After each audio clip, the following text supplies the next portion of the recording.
or any other country. Actually, my question is that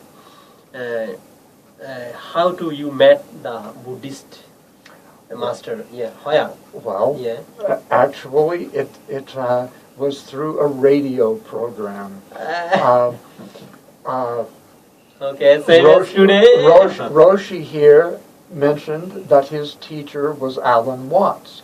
Well, I was living in San Francisco, California at the time, very famous city. and every week they had religious-related radio programs, and I listened to talks by Alan Watts on the radio. Okay. And this was my first exposure to Buddha Dharma. And many years later, I've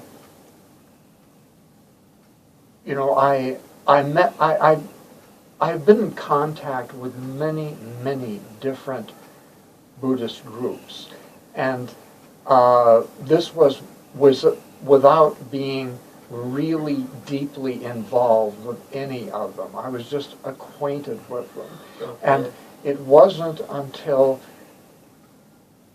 quite a bit later that, just in the process of looking for books that would interest me, I found a book that was from the Tibetan tradition, but this was not a book that explained Tibetan Buddhist belief.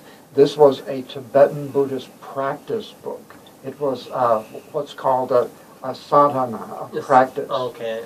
And when the very first time I read this practice, I had been looking for a particular something all my life, and here it was. So immediately after the first time I read that practice, the next morning I started doing the practice every day. Okay, wonderful. So you have been doing very good, and you met the master same as Master Rushi meet.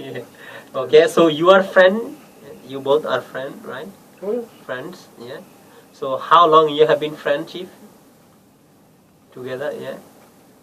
Only a relatively short time, because we only met here in Chiang Mai. But you said that same teacher. Well, he spoke of his teacher being Alan Watts, and it just happened that I heard Alan Watts teaching on the radio. Oh, so the time and place, the time may have been sort of close, but the place was a bit separate. So today I have you invite here to meet you again, to a student from this teacher.